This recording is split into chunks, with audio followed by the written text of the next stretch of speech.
When I was eating at Cracker Barrel this Sunday morning, an elderly couple came up to my table and said, "What a lovely family you have." And I gave them a big grin and I said, "Happy 2026. What a great new year." And the elderly man grimaced and he said, "Oh, it's a terrible start to 2026. Now, I suspected what he was referring to, but I gamely went ahead and asked, "Why? What's wrong?" And he said, "Well, it's the world situation." Then his wife helpfully chimed in and said, "The situation in Venezuela." And I replied, "Isn't it better to make things right in Venezuela rather than flying their entire population into the United States?" He said, "Well, this military action is just terrible." And I said, "Well, it's better to help the people out there than flying populations into our country like from Sudan or Somalia or Afghanistan. I think it's great that the Venezuelan people don't have that dictator running things." And the wife kept trying to drag him away, saying, "Oh, we're in the way, we have to move along." But I didn't want to get in an argument with them, and it was obvious they didn't want to argue with me since they had just complimented my family. So I said brightly, "Go watch a video of Venezuelans celebrating and thanking the United States and thanking Trump for removing Maduro from power." And then they left. It got me to thinking about how the American news media does not encourage critical thinking. They want you to be programmed to have an emotional reaction or just a negative emotion when they do what's called reporting. Journalism is pretty much dead in 2026. Look at this New York Times headline where they say, "Venezuela braces for economic collapse from U.S. blockade. Venezuela could lose the bulk of its oil export revenues this year if the U.S. blockade stays in place, a scenario that would set off a humanitarian crisis."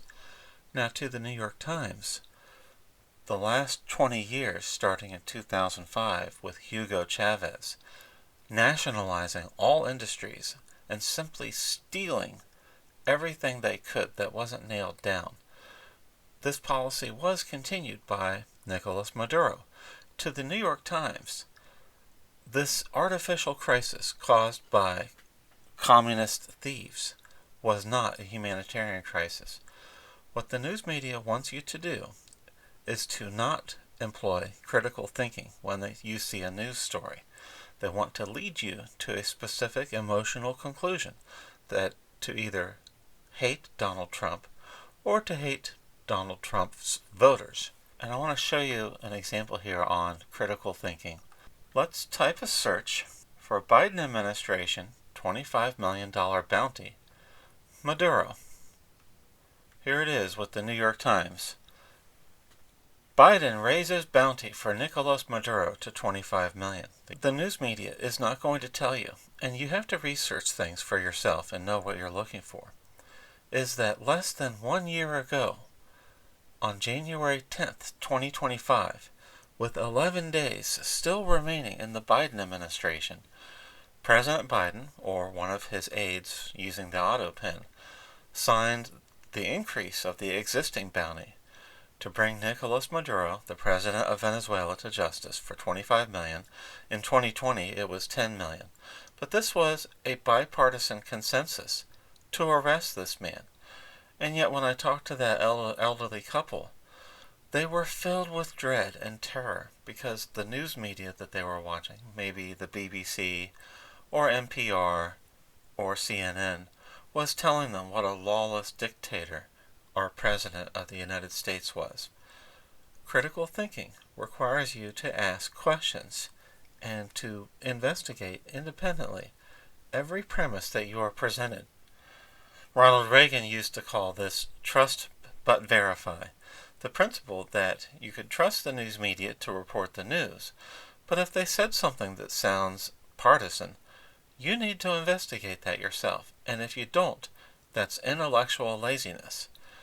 The news media doesn't hide stories like this, but you have to ask yourself questions about what the agenda is when they tell you that arresting Maduro is a bad idea. But it's only a bad idea if a Republican president does the arrests. Critical thinking can serve you well in life. And in Maduro's case, when he was hearing Fortunate Son playing at 3 a.m., he did not employ critical thinking. And the Venezuelan people are celebrating right now the United States and President Trump from liberating them. Libertad is for everyone. And when the American news media does not share this joy, ask yourself why. Thank you.